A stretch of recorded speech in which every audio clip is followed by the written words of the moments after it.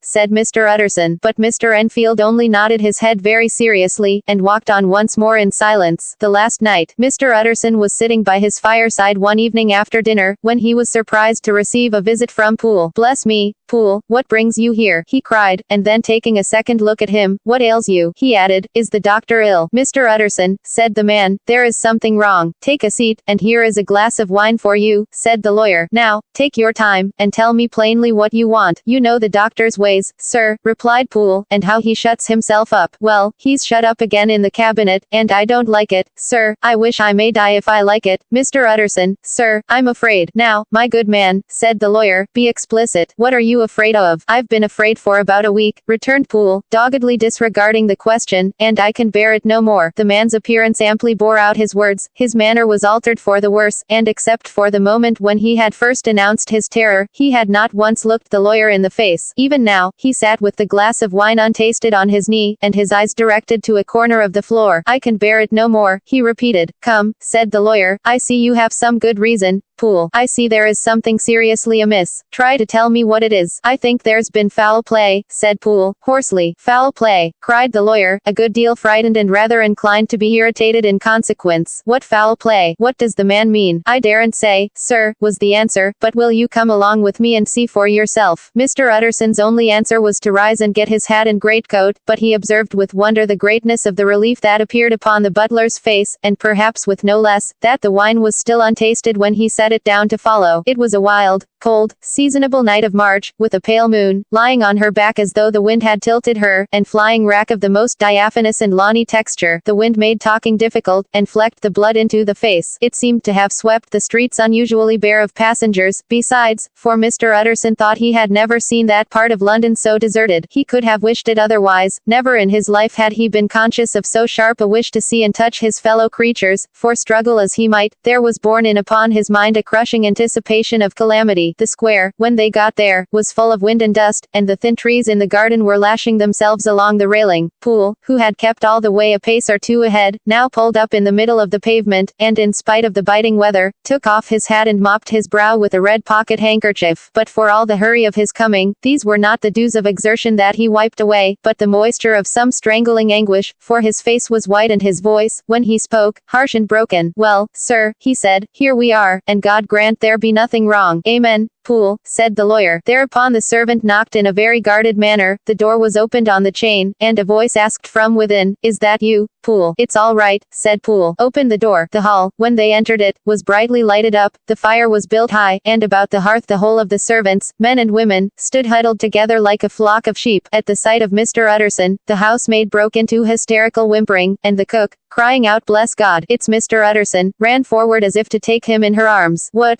are you all here?" said the lawyer peevishly. "Very irregular, very unseemly, your master would be far from pleased." "They're all afraid," said Poole. Blank silence followed, no one protesting, only the maid lifted her voice and now wept loudly. "Hold your tongue," Poole said to her, with a ferocity of accent that testified to his own jangled nerves, and indeed, when the girl had so suddenly raised the note of her lamentation, they had all started and turned towards the inner door with faces of dreadful expectation. "And now," continued the butler, addressing the knife boy, "reach me a candle, and we'll get this through hands at once." And then he begged Mr. Utterson to follow him, and led the way to the back garden. "Now, sir," said he, "you come as gently as you can. I want you to hear, and I don't want you to be heard. And see here, sir, if by any chance he was to ask you in, don't go." Mr. Utterson's nerves, at this unlooked-for termination, gave a jerk that nearly threw him from his balance, but he recollected his courage and followed the butler into the laboratory building through the surgical theater, with its lumber of crates and bottles, to the foot of the stair. Here Poole motioned him to stand on one side and listen, while he himself, setting down the candle and making a great and obvious call on his resolution, mounted the steps and knocked with a somewhat uncertain hand on the red baize of the cabinet door. "Mr. Utterson, sir, asking to see you," he called, and even as he did so, once more violently signed to the lawyer to give ear. A voice answered from within. "Tell him I cannot see anyone," it said complainingly. "Thank you, sir," said Poole, with a note of something like triumph in his voice, and taking up his candle, he led Mr. Utterson back across the yard and into the great kitchen, where the fire was out and the beetles were leaping on the floor. "Sir," he said, looking Mr. Utterson in the eyes, "was that my master's voice?" "It seems much changed," replied the lawyer, very pale, but giving look for look. "Changed? Well, yes, I think so," said the butler. "Have I been 20 years in this man's house, to be deceived about his voice? No, sir, master's made away with. He was made away with 8 days ago, when we heard him cry out upon the name of God, and who's in there instead of him, and why it stays there, is a thing that cries to heaven. Mr. Utterson, this is a very strange tale." "Poole, this is rather a wild tale, my man," said Mr. Utterson, biting his finger. "Suppose it were as you suppose, supposing Dr. Jekyll to have been, well, murdered, what could induce the murderer to stay? That won't hold water, it doesn't commend itself to reason." "Well, Mr. Utterson, you are a hard man to satisfy, but I'll do it yet," said Poole. "All this last week, you must know, him, or it, whatever it is that lives in that cabinet, has been crying night and day for some sort of medicine and cannot get it to his mind. It was sometimes his way, the master's, that is, to write his orders on a sheet of paper and throw it on the stair. We've had nothing else this week back, nothing but papers, and a closed door, and the very meals left there to be smuggled in when nobody was looking. Well, sir, every day, and twice and thrice in the same day, there have been orders and complaints, and I have been sent flying to all the wholesale chemists in town. Every time I brought the stuff back, there would be another paper telling me to return it, because it was not pure, and another order to a different firm. This drug is wanted bitter bad, sir, whatever for. Have you any of these papers?" asked Mr. Utterson. Poole felt in his pocket and handed out a crumpled note, which the lawyer, bending nearer to the candle, carefully examined. Its contents ran thus: "Dr. Jekyll presents his compliments to Messrs. Ma. He assures them that their last sample is impure and quite useless for his present purpose. In the year 18, Dr. J purchased a somewhat large quantity from Messrs. M. He now begs them to search with most sedulous care, and should any of the same quality be left, forward it to him at once. Expense is no consideration." The importance of this to Dr. J can hardly be exaggerated. So far the letter had run composedly enough, but here with a sudden splutter of the pen, the writer's emotion had broken loose. "For God's sake," he added, "find me some of the old." "This is a strange note," said Mr. Utterson, and then sharply, "how do you come to have it open. The man at Moz was main angry, sir, and he threw it back to me like so much dirt, returned Poole. This is unquestionably the doctor's hand, do you know, resumed the lawyer. I thought it looked like it, said the servant rather sulkily, and then, with another voice, but what matters hand of right, he said. I've seen him, repeated Mr. Utterson. Well, that's it, said Poole. It was this way. I came suddenly into the theater from the garden. It seems he had slipped out to look for this drug or whatever it is, for the cabinet door was open, and there he was at the far end of the room digging among the crates. He looked up when I came in, gave a kind of cry, and whipped upstairs into the cabinet. It was but for 1 minute that I saw him, but the hair stood upon my head like quills. Sir, if that was my master, why had he a mask upon his face? If it was my master, why did he cry out like a rat, and run from me? I have served him long enough. And then, the man paused and passed his hand over his face. These are all very strange circumstances, said Mr. Utterson, but I think I begin to see daylight. Your master, Poole, is plainly seized with one of those maladies that both torture and deform the sufferer. Hence, for aught I know, the alteration of his voice, hence the mask and the avoidance of his friends, hence his eagerness to find this drug, by means of which the poor soul retains some hope of ultimate recovery. God grant that he be not deceived. There is my explanation. It is sad enough, Poole, and appalling to consider, but it is plain and natural, hangs well together, and delivers us from all exorbitant alarms. Sir, said the butler, turning to a sort of mottled pallor, that thing was not my master, and there's the truth. My master, here he looked round him and began to whisper, is a tall, fine build of a man, and this was more of a dwarf. Utterson attempted to protest. Oh, sir, cried Poole, do you think I do not know my master after 20 years? Do you think I do not know where his head comes to in the cabinet door, where I saw him every morning of my life? No, sir, that thing in the mask was never Dr. Jekyll. God knows what it was, but it was never Dr. Jekyll, and it is the belief of my heart that there was murder done. Poole, replied the lawyer, if you say that, it will become my duty to make certain. Much as I desire to spare your master's feelings, much as I am puzzled by this note which seems to prove him to be still alive, I shall consider it my duty to break in that door. Ah, Mr. Utterson, that's talking, cried the butler. And now comes the second question, resumed Utterson, who is going to do it? Why, you and me, sir, was the undaunted reply. That's very well said, returned the lawyer, and whatever comes of it, I shall make it my business to see you are no loser. There is an axe in the theater, continued Poole, and you might take the kitchen poker for yourself. The lawyer took that rude but weighty instrument into his hand, and balanced it. Do you know, Poole, he said, looking up, that you and I are about to place ourselves in a position of some peril. You may say so, sir. Indeed, returned the butler. It is well, then, that we should be frank, said the other. We both think more than we have said. Let us make a clean breast. This masked figure that you saw, did you recognize it? Well, sir, it went so quick, and the creature was so doubled up, that I could hardly swear to that, was the answer. But if you mean, was it Mr. Hyde? Why, yes, I think it was. You see, it was much of the same bigness, and it had the same quick, light way with it, and then who else could have got in by the laboratory door? You have not forgot, sir, that at the time of the murder he had still the key with him. But that's not all. I don't know, Mr. Utterson, if you ever met this Mr. Hyde. Yes, said the lawyer, I once spoke with him. Then you must know as well as the rest of us that there was something queer about that gentleman, something that gave a man a turn. I don't know rightly how to say it, sir, beyond this, that you felt in your marrow kind of cold and thin. I own I felt something of what you describe, said Mr. Utterson. Quite so, sir, returned Poole. Well, when that masked thing like a monkey jumped from among the chemicals and whipped into the cabinet, it went down my spine like ice. Oh, I know it's not evidence, Mr. Utterson. I'm book learned enough for that, but a man has his feelings, and I give you my Bible word it was Mr. Hyde. I, said the lawyer, my fears incline to the same point. Evil, I fear, founded, evil was sure to come, of that connection. I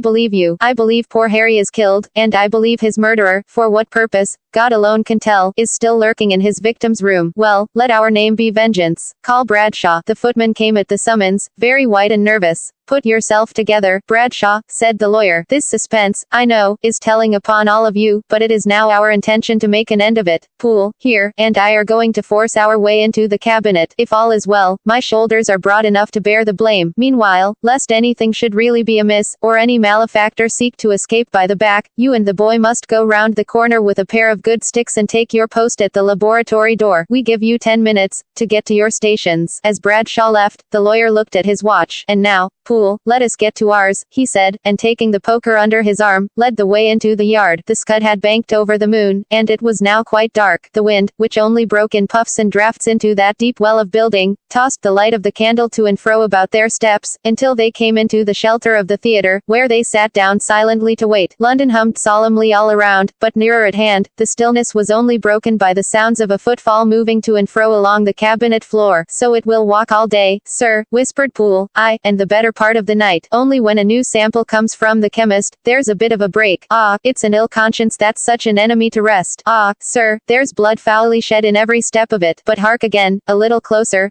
Put your heart in your ears, Mr. Utterson, and tell me, is that the doctor's foot? The steps fell lightly and oddly, with a certain swing, for all they went so slowly. It was different indeed from the heavy creaking tread of Henry Jekyll. Utterson sighed. Is there never anything else? He asked. Poole nodded. Once, he said. Once I heard it weeping. Weeping? How that? Said the lawyer, conscious of a sudden chill of horror. Weeping like a woman or a lost soul, said the butler. I came away with that upon my heart, that I could have wept too. But now the 10 minutes drew to an end. Poole disinterred the axe from under a stack of packing straw. The candle was set upon the nearest table to light them to the attack, and they drew near with bated breath to where that patient foot was still going up and down, in the quiet of the night. Jekyll, cried Utterson, with a loud voice, I demand to see you. He paused a moment, but there came no reply. I give you fair warning, our suspicions are aroused, and I must and shall see you, he resumed, if not by fair means, then by foul, if not of your consent, then by brute force. Utterson, said the voice, for God's sake, have mercy. Ah, that's not Jekyll's voice, it's Hyde's, cried Utterson. Down with the door, Poole. Poole swung the axe over his shoulder, the blow shook the building, and the red baize door leapt against the lock and hinges. A dismal screech, as of mere animal terror, rang from the cabinet. Up went the axe again, and again the panels crashed and the frame bounded. 4 times the blow fell, but the wood was tough and the fittings were of excellent workmanship, and it was not until the 5th, that the lock burst and the wreck of the door fell inwards on the carpet. The besiegers, appalled by their own riot and the stillness that had succeeded, stood back a little and peered in. There lay the cabinet before their eyes in the quiet lamplight, a good fire glowing and chattering on the hearth, the kettle singing its thin strain, a drawer or two open, papers neatly set forth on the business table, and nearer the fire, the things laid out for tea, the quietest room, you would have said, and, but for the glazed presses full of chemicals, the most commonplace that night in London. Right in the middle there lay the body of a man sorely contorted and still twitching. They drew near on tiptoe, turned it on its back and beheld the face of Edward Hyde. He was dressed in clothes far too large for him, clothes of the doctor's bigness. The cords of his face still moved with a semblance of life, but life was quite gone, and by the crushed phial in the hand and the strong smell of kernels that hung upon the air, Utterson knew that he was looking on the body of a self-destroyer. We have come too late, he said sternly, whether to save or punish. Hyde is gone to his account, and it only remains for us to find the body of your master. The far greater proportion of the building was occupied by the theatre, which filled almost the whole ground story and was lighted from above, and by the cabinet, which formed an upper story at one end and looked upon the court. A corridor joined the theatre to the door on the by-street, and with this the cabinet communicated separately by a second flight of stairs. There were besides a few dark closets and a spacious cellar. All these they now thoroughly examined. Each closet needed but a glance, for all were empty, and all, by the dust that fell from their doors, had stood long unopened. The cellar, indeed, was filled with crazy lumber, mostly dating from the times of the surgeon who was Jekyll's predecessor, but even as they opened the door they were advertised of the uselessness of further search, by the fall of a perfect mat of cobweb which had for years sealed up the entrance. Nowhere was there any trace of Henry Jekyll dead or alive. Poole stamped on the flags of the corridor. He must be buried here, he said, hearkening to the sound. Or he may have fled, said Utterson, and he turned to examine the door in the by-street. It was locked, and lying nearby on the flags, they found the key, already stained with rust. This does not look like use, observed the lawyer. Use, echoed Poole. Do you not see, sir, it is broken, much as if a man had stamped on it. Aye, continued Utterson, and the fractures, too, are rusty. The two men looked at each other with a scare. This is beyond me, Poole, said the lawyer. Let us go back to the cabinet. They mounted the stair in silence, and still with an occasional awestruck glance at the dead body, proceeded more thoroughly to examine the contents of the cabinet. At one table, there were traces of chemical work, various measured heaps of some white salt being laid on glass saucers, as though for an experiment in which the unhappy man had been prevented. That is the same drug that I was always bringing him, said Poole, and even as he spoke, the kettle with a startling noise boiled over. This brought them to the fireside, where the easy chair was drawn cozily up, and the tea things stood ready to the sitter's elbow, the very sugar in the cup. There were several books on a shelf, one lay beside the tea things open, and Utterson was amazed to find it a copy of a pious work, for which Jekyll had several times expressed a great esteem, annotated, in his own hand with startling blasphemies. Next, in the course of their review of the chamber, the searchers came to the cheval glass, into whose depths they looked with an involuntary horror, but it was so turned as to show them nothing but the rosy glow playing on the roof, the fire sparkling in 100 repetitions along the glazed front of the presses, and their own pale and fearful countenances stooping to look in. "This glass has seen some strange things, sir," whispered Poole. "And surely none stranger than itself," echoed the lawyer in the same tones. For what did Jekyll? He caught himself up at the word with a start, and then conquering the weakness, what could Jekyll want with it? He said. "You may say that," said Poole. Next they turned to the business table. On the desk, among the neat array of papers, a large envelope was uppermost, and bore, in the doctor's hand, the name of Mr. Utterson. The lawyer unsealed it, and several enclosures fell to the floor. The first was a will, drawn in the same eccentric terms as the one which he had returned 6 months before, to serve as a testament in case of death and as a deed of gift in case of disappearance, but in place of the name of Edward Hyde, the lawyer, with indescribable amazement read the name of Gabriel John Utterson. He looked at Poole, and then back at the paper, and last of all at the dead malefactor stretched upon the carpet. "My head goes round," he said. "He has been all these days in possession, he had no cause to like me, he must have raged to see himself displaced, and he has not destroyed this document." He caught up the next paper. It was a brief note in the doctor's hand and dated at the top. "Oh, Poole," the lawyer cried, "he was alive and here this day. He cannot have been disposed of in so short a space. He must be still alive. He must have fled. And then, why fled, and how? And in that case, can we venture to declare this suicide? Oh, we must be careful. I foresee that we may yet involve your master in some dire catastrophe. Why don't you read it, sir?" asked Poole. "Because I fear," replied the lawyer solemnly. "God grant I have no cause for it." And with that he brought the paper to his eyes and read as follows. "My dear Utterson, when this shall fall into your hands, I shall have disappeared. Under what circumstances I have not the penetration to foresee, but my instinct and all the circumstances of my nameless situation tell me that the end is sure and must be early. Go then, and first read the narrative which Lanyon warned me he was to place in your hands, and if you care to hear more, turn to the confession of your unworthy and unhappy friend, Henry Jekyll." "There was a third enclosure?" asked Utterson. "Here, sir," said Poole, and gave into his hands a considerable packet sealed in several places. The lawyer put it in his pocket. "I would say nothing of this paper. If your master has fled or is dead, we may at least save his credit. It is now 10. I must go home and read these documents in quiet, but I shall be back before midnight, when we shall send for the police." They went out, locking the door of the theater behind them, and Utterson, once more leaving the servants gathered about the fire in the hall, trudged back to his office to read the 2 narratives in which this mystery was now to be explained. Dr. Lanyon's narrative. "On the 9th of January, now 4 days ago, I received by the evening delivery a registered envelope, addressed in the hand of my colleague and old school companion, Henry Jekyll. I was a good deal surprised by this, for we were by no means in the habit of correspondence. I had seen the man, dined with him, indeed, the night before, and I could imagine nothing in our intercourse that should justify formality of registration. The contents increased my wonder, for this is how the letter ran. The 10th of December 18. Dear Lanyon, you are one of my oldest friends, and although we may have differed at times on scientific questions, I cannot remember, at least on my side, any break in our affection. There was never a day when, if you had said to me,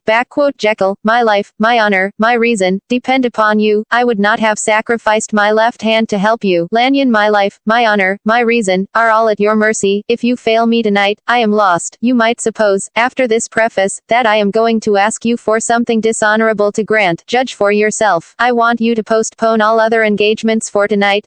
Even if you were summoned to the bedside of an emperor, to take a cab, unless your carriage should be actually at the door, and with this letter in your hand for consultation, to drive straight to my house. Poole, my butler, has his orders. You will find him waiting your arrival with a locksmith. The door of my cabinet is then to be forced, and you are to go in alone, to open the glazed press, letter E, on the left hand, breaking the lock if it be shut, and to draw out, with all its contents as they stand, the 4th drawer from the top or, which is the same thing, the 3rd from the bottom. In my extreme distress of mind, I have a morbid fear of misdirecting you, but even if I am in error, you may know the right drawer by its contents, some powders, a file and a paper book. This drawer I beg of you to carry back with you to Cavendish Square exactly as it stands. That is the first part of the service. Now for before the 2nd. You should be back, if you set out at once on the receipt of this, long before midnight, but I will leave you that amount of margin, not only in the fear of one of those obstacles that can neither be prevented nor foreseen, but because an hour when your servants are in bed is to be preferred for what will then remain to do. At midnight, then, I have to ask you to be alone in your consulting room, to admit with your own hand into the house a man who will present himself in my name, and to place in his hands the drawer that you will have brought with you from my cabinet. Then you will have played your part and earned my gratitude completely. 5 minutes afterwards, if you insist upon an explanation, you will have understood that these arrangements are of capital importance, and that by the neglect of one of them, fantastic as they must appear, you might have charged your conscience with my death or the shipwreck of my reason. Confident as I am that you will not trifle with this appeal, my heart sinks and my hand trembles at the bare thought of such a possibility. Think of me at this hour, in a strange place, laboring under a blackness of distress that no fancy can exaggerate, and yet well aware that, if you will but punctually serve me, my troubles will roll away like a story that is told. Serve me, my dear Lanyon, and save your friend, H.J. P.S. I had already sealed this up when a fresh terror struck upon my soul. It is possible that the post office may fail me, and this letter not come into your hands until tomorrow morning. In that case, dear Lanyon, do my errand when it shall be most convenient for you in the course of the day, and once more expect my messenger at midnight. It may then already be too late, and if that night passes without event, you will know that you have seen the last of Henry Jekyll. Upon the reading of this letter, I made sure my colleague was insane, but till that was proved beyond the possibility of doubt, I felt bound to do as he requested. The less I understood of this farrago, the less I was in a position to judge of its importance, and an appeal so worded could not be set aside without a grave responsibility. I rose accordingly from table, got into a hansom, and drove straight to Jekyll's house. The butler was awaiting my arrival. He had received by the same post as mine a registered letter of instruction, and had sent at once for a locksmith and a carpenter. The tradesmen came while we were yet speaking, and we moved in a body to old Dr. Denman's surgical theatre, from which, as you are doubtless aware, Jekyll's private cabinet is most conveniently entered. The door was very strong, the lock excellent, the carpenter avowed he would have great trouble and have to do much damage, if force were to be used, and the locksmith was near despair, but this last was a handy fellow, and after 2 hours' work, the door stood open. The press marked T was unlocked, and I took out the drawer, had it filled up with straw and tied in a sheet, and returned with it to Cavendish Square. Here I proceeded to examine its contents. The powders were neatly enough made up, but not with the nicety of the dispensing chemist, so that it was plain they were of Jekyll's private manufacture, and when I opened one of the wrappers I found what seemed to me a simple crystalline salt of a white color. The phial, to which I next turned my attention, might have been about half full of a blood-red liquor, which was highly pungent to the sense of smell and seemed to me to contain phosphorus and some volatile ether. At the other ingredients I could make no guess. The book was an ordinary version book and contained little but a series of dates. These covered a period of many years, but I observed that the entries ceased nearly a year ago and quite abruptly. Here and there a brief remark was appended to a date, usually no more than a single word, double occurring perhaps 6 times in a total of several hundred entries, and once very early in the list and followed by several marks of exclamation. Total failure. All this, though it whetted my curiosity, told me little that was definite. Here were a phial of some salt, and the record of a series of experiments that had led, like too many of Jekyll's investigations, to no end of practical usefulness. How could the presence of these articles in my house affect either the honor, the sanity, or the life of my flighty colleague? If his messenger could go to one place, why could he not go to another? And even granting some impediment, why was this gentleman to be received by me in secret? The more I reflected, the more convinced I grew that I was dealing with a case of cerebral disease, and though I dismissed my servants to bed, I loaded an old revolver, that I might be found in some posture of self-defense. 12 o'clock had scarce rung out over London, ere the knocker sounded very gently on the door. I went myself at the summons, and found a small man crouching against the pillars of the portico. "Are you come from Dr. Jekyll?" I asked. He told me yes by a constrained gesture, and when I had bidden him enter, he did not obey me without a searching backward glance into the darkness of the square. There was a policeman not far off, advancing with his bull's eye open, and at the sight, I thought my visitor started and made greater haste. These particulars struck me, I confess, disagreeably, and as I followed him into the bright light of the consulting room, I kept my hand ready on my weapon. Here, at last, I had a chance of clearly seeing him. I had never set eyes on him before, so much was certain. He was small, as I have said. I was struck besides with the shocking expression of his face, with his remarkable combination of great muscular activity and great apparent debility of constitution, and, last but not least, with the odd, subjective disturbance caused by his neighborhood. This bore some resemblance to incipient rigor, and was accompanied by a marked sinking of the pulse. At the time, I set it down to some idiosyncratic, personal distaste, and merely wondered at the acuteness of the symptoms, but I have since had reason to believe the cause to lie much deeper in the nature of man, and to turn on some nobler hinge than the principle of hatred. This person, who had thus, from the first moment of his entrance, struck in me what I can only describe as a disgustful curiosity, was dressed in a fashion that would have made an ordinary person laughable. His clothes, that is to say, although they were of rich and sober fabric, were enormously too large for him in every measurement, the trousers hanging on his legs and rolled up to keep them from the ground, the waist of the coat below his haunches, and the collar sprawling wide upon his shoulders. Strange to relate, this ludicrous accoutrement was far from moving me to laughter. Rather, as there was something abnormal and misbegotten in the very essence of the creature that now faced me, something seizing, surprising and revolting, this fresh disparity seemed but to fit in with and to reinforce it, so that to my interest in the man's nature and character, there was added a curiosity as to his origin, his life, his fortune and status in the world. These observations, though they have taken so great a space to be set down in, were yet the work of a few seconds. My visitor was, indeed, on fire with somber excitement. "Have you got it?" he cried. "Have you got it?" And so lively was his impatience that he even laid his hand upon my arm and sought to shake me. I put him back, conscious at his touch of a certain icy pang along my blood. "Come, sir," said I. "You forget that I have not yet the pleasure of your acquaintance. Be seated, if you please." And I showed him an example, and sat down myself in my customary seat, and with as fair an imitation of my ordinary manner to a patient, as the lateness of the hour, the nature of my preoccupations, and the horror I had of my visitor, would suffer me to muster. "I beg your pardon, Dr. Lanyon," he replied civilly enough. "What you say is very well founded, and my impatience has shown its heels to my politeness. I come here at the instance of your colleague, Dr. Henry Jekyll, on a piece of business of some moment, and I understood." He paused and put his hand to his throat, and I could see, in spite of his collected manner, that he was wrestling against the approaches of the hysteria. I understood, a drawer. But here I took pity on my visitor's suspense, and some perhaps on my own growing curiosity. "There it is, sir," said I, pointing to the drawer, where it lay on the floor behind a table and still covered with the sheet. He sprang to it, and then paused, and laid his hand upon his heart. I could hear his teeth grate with the convulsive action of his jaws, and his face was so ghastly to see that I grew alarmed both for his life and reason. "Compose yourself," said I. He turned a dreadful smile to me, and as if with the decision of despair, plucked away the sheet. At sight of the contents, he uttered one loud sob of such immense relief that I sat petrified, and the next moment, in a voice that was already fairly well under control, "Have you a graduated glass?" he asked. I rose from my place with something of an effort and gave him what he asked. He thanked me with a smiling nod, measured out a few minims of the red tincture and added one of the powders. The mixture, which was at first of a reddish hue, began, in proportion as the crystals melted, to brighten in color, to effervesce audibly, and to throw off small fumes of vapor. Suddenly and at the same moment, the ebullition ceased and the compound changed to a dark purple, which faded again more slowly to a watery green. My visitor, who had watched these metamorphoses with a keen eye, smiled, set down the glass upon the table, and then turned and looked upon me with an air of scrutiny. "And now," said he, "to settle what remains. Will you be wise? Will you be guided? Will you suffer me to take this glass in my hand and to go forth from your house without further parley? Or has the greed of curiosity too much command of you? Think before you answer, for it shall be done as you decide. As you decide, you shall be left as you were before, and neither richer nor wiser, unless the sense of service rendered to a man in mortal distress may be counted as a kind of riches of the soul. Or, if you shall so prefer to choose, a new province of knowledge and new avenues to fame and power shall be laid open to you, here, in this room, upon the instant, and your sight shall be blasted by a prodigy to stagger the unbelief of Satan." "Sir," said I, affecting a coolness that I was far from truly possessing, "you speak enigmas, and you will perhaps not wonder that I hear you with no very strong impression of belief, but I have gone too far in the way of inexplicable services to pause before I see the end." "It is well," replied my visitor. "Lanyon, you remember your vows. What follows is under the seal of our profession. And now, you who have so long been bound to the most narrow and material views, you who have denied the virtue of transcendental medicine, you who have derided your superiors, behold." He put the glass to his lips and drank at one gulp. A cry followed. He reeled, staggered, clutched at the table and held on, staring with injected eyes, gasping with open mouth, and as I looked there came, I thought, a change. He seemed to swell, his face became suddenly black and the features seemed to melt and alter, and the next moment, I had sprung to my feet and leapt back against the wall, my arms raised to shield me from that prodigy, my mind submerged in terror. "Oh God!" I screamed, and "Oh God!" again and again, for there before my eyes, pale and shaken, and half fainting, and groping before him with his hands, like a man restored from death, there stood Henry Jekyll. Jekyll. What he told me in the next hour, I cannot bring my mind to set on paper. I saw what I saw, I heard what I heard, and my soul sickened at it, and yet now when that sight has faded from my eyes, I ask myself if I believe it, and I cannot answer. My life is shaken to its roots, sleep has left me, the deadliest terror sits by me at all hours of the day and night, and I feel that my days are numbered, and that I must die, and yet I shall die incredulous. As for the moral turpitude that man unveiled to me, even with tears of penitence, I cannot, even in memory, dwell on it without a start of horror. I will say but one thing, Utterson, and that, if you can bring your mind to credit it, will be more than enough. The creature who crept into my house that night was, on Jekyll's own confession, known by the name of Hyde and hunted for in every corner of the land as the murderer of Carew. Hasty Lanyon. Henry Jekyll's full statement of the case. I was born in the year 18, to a large fortune, endowed besides with excellent parts, inclined by nature to industry, fond of the respect of the wise and good among my fellowmen, and thus, as might have been supposed, with every guarantee of an honorable and distinguished future, and indeed the worst of my faults was a certain impatient gaiety of disposition, such as has made the happiness of many, but such as I found it hard to reconcile with my imperious desire to carry my head high, and wear a more than commonly grave countenance before the public. Hence it came about that I concealed my pleasures, and that when I reached years of reflection, and began to look round me and take stock of my progress and position in the world, I stood already committed to a profound duplicity of life. Many a man would have even blazoned such irregularities as I was guilty of, but from the high views that I had set before me, I regarded and hid them with an almost morbid sense of shame. It was thus rather the exacting nature of my aspirations than any particular degradation in my faults, that made me what I was, and, with even a deeper trench than in the majority of men, severed in me those provinces of good and ill which divide and compound man's dual nature. In this case, I was driven to reflect deeply and inveterately on that hard law of life, which lies at the root of religion and is one of the most plentiful springs of distress. Though so profound a double dealer, I was in no sense a hypocrite. Both sides of me were in dead earnest. I was no more myself when I laid aside restraint and plunged in shame, than when I labored, in the eye of day, at the furtherance of knowledge or the relief of sorrow and suffering, and it chanced that the direction of my scientific studies, which led wholly towards the mystic and the transcendental, reacted and shed a strong light on this consciousness of the perennial war among my members. With every day, and from both sides of my intelligence, the moral and the intellectual, I thus drew steadily nearer to that truth, by whose partial discovery I have been doomed to such a dreadful shipwreck, that man is not truly one, but truly two. I say two, because the state of my own knowledge does not pass beyond that point. Others will follow, others will outstrip me on the same lines, and I hazard the guess that man will be ultimately known for a mere polity of multifarious, incongruous and independent denizens. I, for my part, from the nature of my life, advanced infallibly in one direction and in one direction only. It was on the moral side, and in my own person, that I learned to recognize the thorough and primitive duality of man. I saw that, of the two natures that contended in the field of my consciousness, even if I could rightly be said to be either, it was only because I was radically both, and from an early date, even before the course of my scientific discoveries had begun to suggest the most naked possibility of such a miracle, I had learned to dwell with pleasure, as a beloved daydream, on the thought of the separation of these elements. If each, I told myself, could be housed in separate identities, life would be relieved of all that was unbearable. The unjust might go his way, delivered from the aspirations and remorse of his more upright twin, and the just could walk steadfastly and securely on his upward path, doing the good things in which he found his pleasure, and no longer exposed to disgrace and penitence by the hands of this extraneous evil. It was the curse of mankind that these incongruous faggots were thus bound together, that in the agonized womb of consciousness, these polar twins should be continuously struggling. How, then, were they dissociated? I was so far in my reflections when, as I have said, a side light began to shine upon the subject from the laboratory table. I began to perceive more deeply than it has ever yet been stated, the trembling immateriality, the mist-like transience, of this seemingly so solid body in which we walk attired. Certain agents I found to have the power to shake and pluck back that fleshly vestment, even as a wind might toss the curtains of a pavilion. For two good reasons, I will not enter deeply into this scientific branch of my confession. First, because I have been made to learn that the doom and burthen of our life is bound forever on man's shoulders, and when the attempt is made to cast it off, it but returns upon us with more unfamiliar and more awful pressure. Second, because, as my narrative will make, alas, too evident, my discoveries were incomplete. Enough then, that I not only recognized my natural body from the mere aura and effulgence of certain of the powers that made up my spirit, but managed to compound a drug by which these powers should be dethroned from their supremacy, and a second form and countenance substituted, none the less natural to me because because they were the expression, and bore the stamp of lower elements in my soul. I hesitated long before I put this theory to the test of practice. I knew well that I risked death, for any drug that so potently controlled and shook the very fortress of identity, might, by the least scruple of an overdose or at the least inopportunity in the moment of exhibition, utterly blot out that immaterial tabernacle which I looked to it to change. But the temptation of a discovery so singular and profound at last overcame the suggestions of alarm. I had long since prepared my tincture. I purchased at once, from a firm of wholesale chemists, a large quantity of a particular salt which I knew, from my experiments, to be the last ingredient required, and late one accursed night, I compounded the elements, watched them boil and smoke together in the glass, and when the ebullition had subsided, with a strong glow of courage, drank off the potion. The most racking pangs succeeded, a grinding in the bones, deadly nausea, and a horror of the spirit that cannot be exceeded at the hour of birth or death. Then these agonies began swiftly to subside, and I came to myself as if out of a great sickness. There was something strange in my sensations, something indescribably new and, from its very novelty, incredibly sweet. I felt younger, lighter, happier in body. Within I was conscious of a heady recklessness, a current of disordered sensual images running like a mill race in my fancy, a solution of the bonds of obligation, an unknown but not an innocent freedom of the soul. I knew myself, at the first breath of this new life, to be more wicked, tenfold more wicked, sold a slave to my original evil, and the thought, in that moment, braced and delighted me like wine. I stretched out my hands, exulting in the freshness of these sensations, and in the act, I was suddenly aware that I had lost in stature. There was no mirror, at that date, in my room. That which stands beside me as I write, was brought there later on and for the very purpose of these transformations. The night, however, was far gone into the morning. The morning, black as it was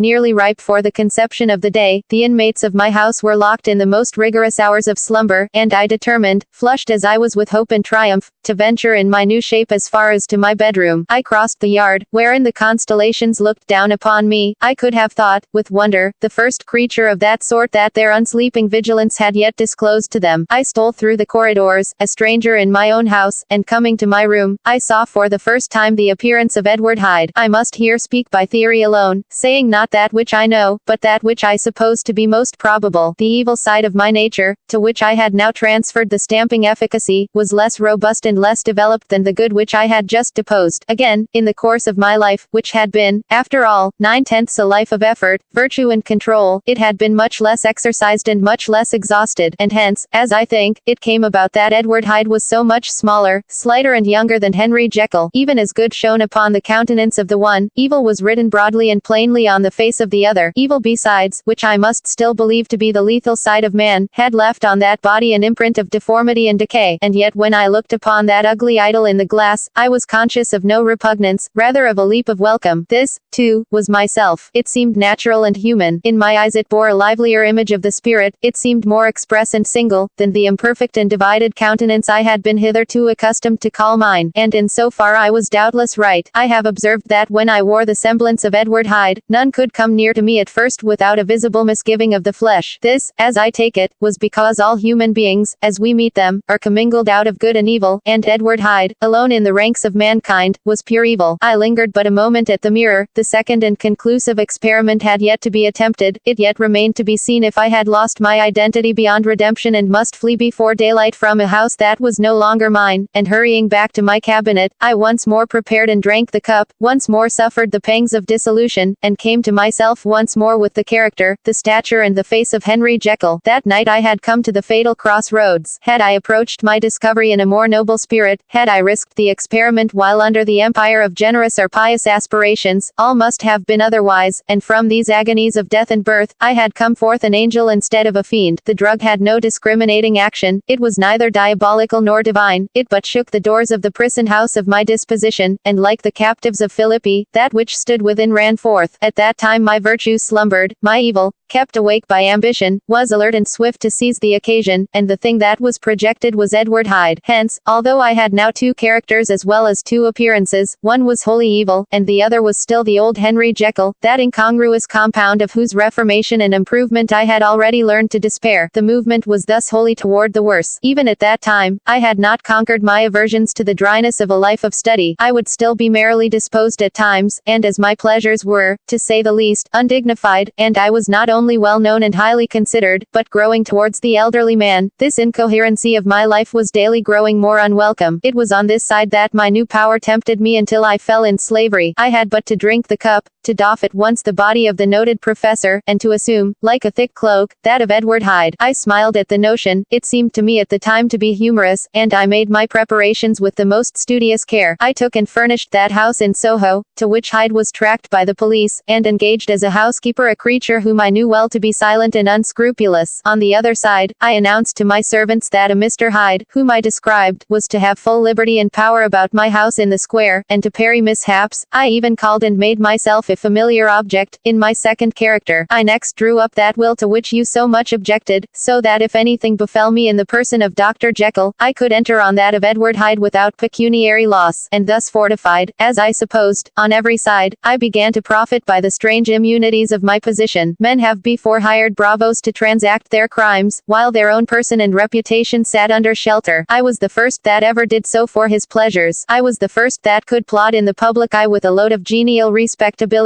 and in a moment, like a schoolboy, strip off these lendings and spring headlong into the sea of liberty. But for me, in my impenetrable mantle, the safety was complete. Think of it, I did not even exist. Let me but escape into my laboratory door, give me but a second or two to mix and swallow the draught that I had always standing ready, and whatever he had done, Edward Hyde would pass away like the stain of breath upon a mirror, and there in his stead, quietly at home, trimming the midnight lamp in his study, a man who could afford to laugh at suspicion, would be Henry Jekyll. The pleasures which I made haste to seek in my disguise were, as I have said, undignified. I would scarce use a harder term, but in the hands of Edward Hyde, they soon began to turn toward the monstrous. When I would come back from these excursions, I was often plunged into a kind of wonder at my vicarious depravity. This familiar that I called out of my own soul, and sent forth alone to do his good pleasure, was a being inherently malign and villainous, his every act and thought centered on self, drinking pleasure with bestial avidity from any degree of torture to another, relentless like a man of stone. Henry Jekyll stood at times aghast before the acts of Edward Hyde, but the situation was apart from ordinary laws, and insidiously relaxed the grasp of conscience. It was Hyde, after all, and Hyde alone, that was guilty. Jekyll was no worse. He woke again to his good qualities seemingly unimpaired. He would even make haste, where it was possible, to undo the evil done by Hyde, and thus his conscience slumbered. Into the details of the infamy at which I thus connived, for even now I can scarce grant that I committed it, I have no design of entering. I mean but to point out the warnings and the successive steps with which my chastisement approached. I met with one accident which, as it brought on no consequence, I shall no more than mention. An act of cruelty to a child aroused against me the anger of a passer-by, whom I recognized the other day in the person of your kinsman. The doctor and the child's family joined him. There were moments when I feared for my life, and at last, in order to pacify their too just resentment, Edward Hyde had to bring them to the door, and pay them in a check drawn in the name of Henry Jekyll. But this danger was easily eliminated from the future, by opening an account at another bank in the name of Edward Hyde himself, and when, by sloping my own hand backward, I had supplied my double with a signature, I thought I sat beyond the reach of fate. Some 2 months before the murder of Sir Danvers, I had been out for one of my adventures, had returned at a late hour, and woke the next day in bed with somewhat odd sensations. It was in vain I looked about me, in vain I saw the decent furniture and tall proportions of my room in the square, in vain that I recognized the pattern of the bed curtains and the design of the mahogany frame. Something still kept insisting that I was not where I was, that I had not wakened where I seemed to be, but in the little room in Soho where I was accustomed to sleep in the body of Edward Hyde. I smiled to myself, and in my psychological way, began lazily to inquire into the elements of this illusion, occasionally, even as I did so, dropping back into a comfortable morning doze. I was still so engaged when, in one of my more wakeful moments, my eyes fell upon my hand. Now the hand of Henry Jekyll, as you have often remarked, was professional in shape and size. It was large, firm, white and comely, but the hand which I now saw, clearly enough, in the yellow light of a mid-London morning, lying half shut on the bedclothes, was lean, quarter, knuckly, of a dusky pallor and thickly shaded with a swart growth of hair. It was the hand of Edward Hyde. I must have stared upon it for near half a minute, sunk as I was in the mere stupidity of wonder, before terror woke up in my breast as sudden and startling as the crash of cymbals, and bounding from my bed I rushed to the mirror. At the sight that met my eyes, my blood was changed into something exquisitely thin and icy. Yes, I had gone to bed Henry Jekyll, I had awakened Edward Hyde. How was this to be explained? I asked myself, and then, with another bound of terror, how was it to be remedied? It was well on in the morning, the servants were up, all my drugs were in the cabinet, a long journey down 2 pairs of stairs, through the back passage, across the open court and through the anatomical theater, from where I was then standing horror-struck. It might indeed be possible to cover my face, but of what use was that, when I was unable to conceal the alteration in my stature? And then with an overpowering sweetness of relief, it came back upon my mind that the servants were already used to the coming and going of my second self. I had soon dressed, as well as I was able, in clothes of my own size, had soon passed through the house, where Bradshaw stared and drew back at seeing Mr. Hyde at such an hour and in such a strange array, and 10 minutes later, Dr. Jekyll had returned to his own shape and was sitting down, with a darkened brow, to make a feint of breakfasting. Small indeed was my appetite. This inexplicable incident, this reversal of my previous experience, seemed, like the Babylonian finger on the wall, to be spelling out the letters of my judgment, and I began to reflect more seriously than ever before on the issues and possibilities of my double existence. That part of me which I had the power of projecting, had lately been much exercised and nourished. It had seemed to me of late as though the body of Edward Hyde had grown in stature, as though, when I wore that form, I were conscious of a more generous tide of blood, and I began to spy a danger that, if this were much prolonged, the balance of my nature might be permanently overthrown, the power of voluntary change be forfeited, and the character of Edward Hyde become irrevocably mine. The power of the drug had not been always equally displayed. Once, very early in my career, it had totally failed me. Since then I had been obliged on more than one occasion to double, and once, with infinite risk of death, to treble the amount, and these rare uncertainties had cast hitherto the sole shadow on my contentment. Now, however, and in the light of that morning's accident, I was led to remark that whereas, in the beginning, the difficulty had been to throw off the body of Jekyll, it had of late gradually but decidedly transferred itself to the other side. All things therefore seemed to point to this, that I was slowly losing hold of my original and better self, and becoming slowly incorporated with my second and worse. Between these two, I now felt I had to choose. My two natures had memory in common, but all other faculties were most unequally shared between them. Jekyll, who was composite, now with the most sensitive apprehensions, now with a greedy gusto, projected and shared in the pleasures and adventures of Hyde, but Hyde was indifferent to Jekyll, or but remembered him as the mountain bandit remembers the cabin in which he conceals himself from pursuit. Jekyll had more than a father's interest. Hyde had more than a son's indifference. To cast in my lot with Jekyll, was to die to those appetites which I had long secretly indulged and had of late begun to pamper. To cast it in with Hyde, was to die to 1,000 interests and aspirations, and to become, at a blow and forever, despised and friendless. The bargain might appear unequal, but there was still another consideration in the scales, for while Jekyll would suffer smartingly in the fires of abstinence, Hyde would be not even conscious of all that he had lost. Strange as my circumstances were, the terms of this debate are as old and commonplace as man, much the same inducements and alarms cast the die for any tempted and trembling sinner, and it fell out with me, as it falls with so vast a majority of my fellows, that I chose the better part and was found wanting in the strength to keep to it. Yes, I preferred the elderly and discontented doctor, surrounded by friends and cherishing honest hopes, and bade a resolute farewell to the liberty, the comparative youth, the light step, leaping impulses and secret pleasures, that I had enjoyed in the disguise of Hyde. I made this choice perhaps with some unconscious reservation, for I neither gave up the house in Soho, nor destroyed the clothes of Edward Hyde, which still lay ready in my cabinet. For 2 months, however, I was true to my determination. For 2 months, I led a life of such severity as I had never before attained to, and enjoyed the compensations of an approving conscience. But time began at last to obliterate the freshness of my alarm. The praises of conscience began to grow into a thing of course. I began to be tortured with throes and longings, as of Hyde struggling after freedom, and at last, in an hour of moral weakness, I once again compounded and swallowed the transforming draught. I do not suppose that, when a drunkard reasons with himself upon his vice, he is once out of 500 times affected by the dangers that he runs through his brutish, physical insensibility. Neither had I, long as I had considered my position, made enough allowance for the complete moral insensibility and insensate readiness to evil, which were the leading characters of Edward Hyde. Yet it was by these that I was punished. My devil had been long caged. He came out roaring. I was conscious, even when I took the draught, of a more unbridled, a more furious propensity to ill. It must have been this, I suppose, that stirred in my soul that tempest of impatience with which I listened to the civilities of my unhappy victim. I declare, at least, before God, no man morally sane could have been guilty of that crime upon so pitiful a provocation, and that I struck in no more reasonable spirit than that in which a sick child may break a plaything, but I had voluntarily stripped myself of all those balancing instincts by which even the worst of us continues to walk with some degree of steadiness among temptations, and in my case, to be tempted, however slightly, was to fall. Instantly the spirit of hell awoke in me and raged. With a transport of glee, I mauled the unresisting body, tasting delight from every blow, and it was not till weariness had begun to succeed, that I was suddenly, in the top fit of my delirium, struck through the heart by a cold thrill of terror. A mist dispersed. I saw my life to be forfeit, and fled from the scene of these excesses, at once glorying and trembling, my lust of evil gratified and stimulated, my love of life screwed to the topmost peg. I ran to the house in Soho, and, to make assurance doubly sure, destroyed my papers. Thence I set out through the lamplit streets, in the same divided ecstasy of mind, gloating on my crime, light-headedly devising others in the future, and yet still hastening and still hearkening in my wake for the steps of the avenger. Hyde had a song upon his lips as he compounded the draught, and as he drank it, pledged the dead man. The pangs of transformation had not done tearing him, before Henry Jekyll, with streaming tears of gratitude and remorse, had fallen upon his knees and lifted his clasped hands to God. The veil of self-indulgence was rent from head to foot. I saw my life as a whole. I followed it up from the days of childhood, when I had walked with my father's hand, and through the self-denying toils of my professional life, to arrive again and again, with the same sense of unreality, at the damned horrors of the evening. I could have screamed aloud. I sought with tears and prayers to smother down the crowd of hideous images and sounds with which my memory swarmed against me, and still, between the petitions, the ugly face of my iniquity stared into my soul. As the acuteness of this remorse began to die away, it was succeeded by a sense of joy. The problem of my conduct was solved. Hyde was thenceforth impossible, whether I would or not. I was now confined to the better part of my existence, and oh, how I rejoiced to think of it! With what willing humility I embraced anew the restrictions of natural life! With what sincere renunciation I locked the door by which I had so often gone and come, and ground the key under my heel. The next day, came the news that the murder had not been overlooked, that the guilt of Hyde was patent to the world, and that the victim was a man high in public estimation. It was not only a crime, it had been a tragic folly. I think I was glad to know it. I think I was glad to have my better impulses thus buttressed and guarded by the terrors of the scaffold. Jekyll was now my city of refuge. Let but Hyde peep out an instant, and the hands of all men would be raised to take and slay him. I resolved in my future conduct to redeem the past, and I can say with honesty that my resolve was fruitful of some good. You know yourself how earnestly, in the last months of the last year, I labored to relieve suffering. You know that much was done for others, and that the days passed quietly, almost happily for myself. Nor can I truly say that I wearied of this beneficent and innocent life. I think instead that I daily enjoyed it more completely, but I was still cursed with my duality of purpose, and as the first edge of my penitence wore off, the lower side of me, so long indulged, so recently chained down, began to growl for license. Not that I dreamed of resuscitating Hyde. The bare idea of that would startle me to frenzy. No, it was in my own person that I was once more tempted to trifle with my conscience, and it was as an ordinary secret sinner that I at last fell before the assaults of temptation. There comes an end to all things, the most capacious measure is filled at last, and this brief condescension to my evil finally destroyed the balance of my soul. And yet I was not alarmed. The fall seemed natural, like a return to the old days before I had made my discovery. It was a fine, clear, January day, wet underfoot where the frost had melted, but cloudless overhead, and the Regent's Park was full of winter chirrupings and sweet with spring odors. I sat in the sun on a bench, the animal within me licking the chops of memory, the spiritual side a little drowsed, promising subsequent penitence, but not yet moved to begin. After all, I reflected, I was like my neighbors, and then I smiled, comparing myself with other men, comparing my active goodwill with the lazy cruelty of their neglect, and at the very moment of that vainglorious thought, a qualm came over me, a horrid nausea and the most deadly shuddering. These passed away, and left me faint, and then as in its turn faintness subsided, I began to be aware of a change in the temper of my thoughts, a greater boldness, a contempt of danger, a solution of the bonds of obligation. I looked down.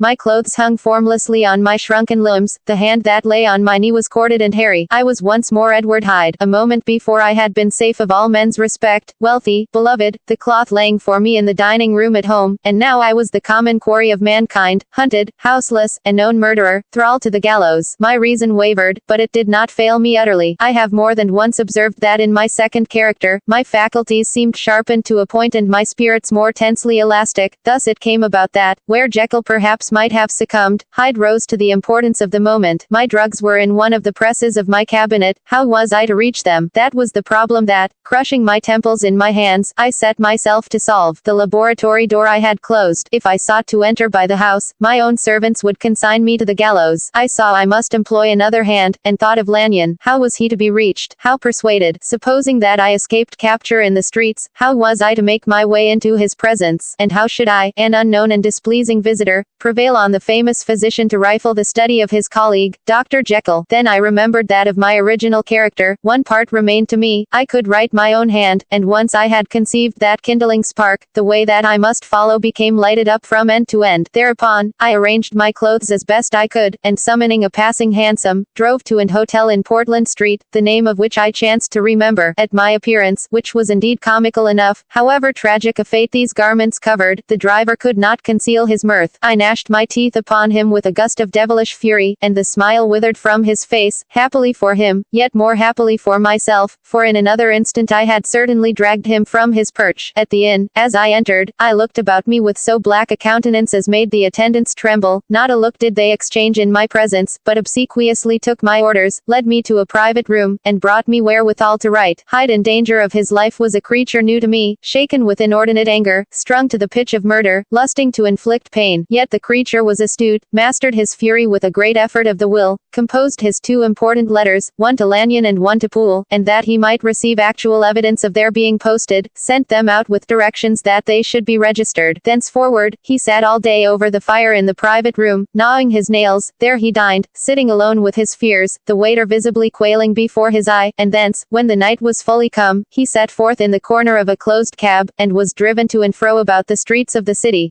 I cannot say, that child of hell had nothing human, nothing lived in him but fear and hatred, and when at last, thinking the driver had begun to grow suspicious, he discharged the cab and ventured on foot, attired in his misfitting clothes, an object marked out for observation, into the midst of the nocturnal passengers. These two base passions raged within him like a tempest. He walked fast, hunted by his fears, chattering to himself, skulking through the less frequented thoroughfares, counting the minutes that still divided him from midnight. Once a woman spoke to him, offering, I think, a box of lights. He smote her in the face, and she fled. When I came to myself at Lanyon's, the horror of my old friend perhaps affected me somewhat. I do not know. It was at least but a drop in the sea to the abhorrence with which I looked back upon these hours. A change had come over me. It was no longer the fear of the gallows. It was the horror of being Hyde that racked me. I received Lanyon's condemnation partly in a dream. It was partly in a dream that I came home to my own house and got into bed. I slept after the prostration of the day, with a stringent and profound slumber which not even the nightmares that wrung me could avail to break. I awoke in the morning shaken, weakened, but refreshed. I still hated and feared the thought of the brute that slept within me, and I had not of course forgotten the appalling dangers of the day before, but I was once more at home, in my own house and close to my drugs, and gratitude for my escape shone so strong in my soul that it almost rivaled the brightness of hope. I was stepping leisurely across the court after breakfast, drinking the chill of the air with pleasure, when I was seized again with those indescribable sensations that heralded the change, and I had but the time to gain the shelter of my cabinet, before I was once again raging and freezing with the passions of Hyde. It took on this occasion a double dose to recall me to myself, and alas, 6 hours after, as I sat looking sadly in the fire, the pangs returned, and the drug had to be re-administered. In short, from that day forth it seemed only by a great effort as of gymnastics, and only under the immediate stimulation of the drug, that I was able to wear the countenance of Jekyll. At all hours of the day and night, I would be taken with the premonitory shudder. Above all, if I slept, or even dozed for a moment in my chair, it was always as Hyde that I awakened. Under the strain of this continually impending doom and by the sleeplessness to which I now condemned myself, even beyond what I had thought possible to man, I became, in my own person, a creature eaten up and emptied by fever, languidly weak both in body and mind, and solely occupied by one thought, the horror of my other self. But when I slept, or when the virtue of the medicine wore off, I would leap almost without transition, for the pangs of transformation grew daily less marked, into the possession of a fancy brimming with images of terror, a soul boiling with causeless hatreds, and a body that seemed not strong enough to contain the raging energies of life. The powers of Hyde seemed to have grown with the sickliness of Jekyll, and certainly the hate that now divided them was equal on each side. With Jekyll, it was a thing of vital instinct. He had now seen the full deformity of that creature that shared with him some of the phenomena of consciousness, and was co-heir with him to death, and beyond these links of community, which in themselves made the most poignant part of his distress. He thought of Hyde, for all his energy of life, as of something not only hellish but inorganic. This was the shocking thing, that the slime of the pit seemed to utter cries and voices, that the amorphous dust gesticulated and sinned, that what was dead, and had no shape, should usurp the offices of life, and this again, that that insurgent horror was knit to him closer than a wife, closer than an eye, lay caged in his flesh, where he heard it mutter and felt it struggle to be born, and at every hour of weakness, and in the confidence of slumber, prevailed against him, and deposed him out of life. The hatred of Hyde for Jekyll was of a different order. His terror of the gallows drove him continually to commit temporary suicide, and return to his subordinate station of a part one instead of a person. But he loathed the necessity, he loathed the despondency into which Jekyll was now fallen, and he resented the dislike with which he was himself regarded. Hence the ape-like tricks that he would play me, scrawling in my own hand blasphemies on the pages of my books, burning the letters and destroying the portrait of my father. And indeed, had it not been for his fear of death, he would long ago have ruined himself in order to involve me in the ruin. But his love of me is wonderful. I go further, I, who sicken and freeze at the mere thought of him, when I recall the abjection and passion of this attachment, and when I know how he fears my power to cut him off by suicide, I find it in my heart to pity him. It is useless, and the time awfully fails me, to prolong this description. No one has ever suffered such torments, let that suffice, and yet even to these, habit brought, no, not alleviation, but a certain callousness of soul, a certain acquiescence of despair, and my punishment might have gone on for years, but for the last calamity which has now fallen, and which has finally severed me from my own face and nature. My provision of the salt, which had never been renewed since the date of the first experiment, began to run low. I sent out for a fresh supply and mixed the draught. The ebullition followed, and the first change of color, not the second. I drank it and it was without efficiency. You will learn from Poole how I have had London ransacked. It was in vain, and I am now persuaded that my first supply was impure, and that it was that unknown impurity which lent efficacy to the draught. About a week has passed, and I am now finishing this statement under the influence of the last of the old powders. This, then, is the last time, short of a miracle, that Henry Jekyll can think his own thoughts or see his own face, now how sadly altered, in the glass. Nor must I delay too long to bring my writing to an end, for if my narrative has hitherto escaped destruction, it has been by a combination of great prudence and great good luck. Should the throes of change take me in the act of writing it, Hyde will tear it in pieces, but if some time shall have elapsed after I have laid it by, his wonderful selfishness and circumscription to the moment will probably save it once again from the action of his ape-like spite. And indeed the doom that is closing on us both has already changed and crushed him. Half an hour from now, when I shall again and forever re-undo that hated personality, I know how I shall sit shuddering and weeping in my chair, or continue, with the most strained and fear-struck ecstasy of listening, to pace up and down this room, my last earthly refuge, and give ear to every sound of menace. Will Hyde die upon the scaffold, or will he find courage to release himself at the last moment? God knows. I am careless. This is my true hour of death, and what is to follow concerns another than myself. Here then, as I lay down the pen and proceed to seal up my confession, I bring the life of that unhappy Henry Jekyll to an end.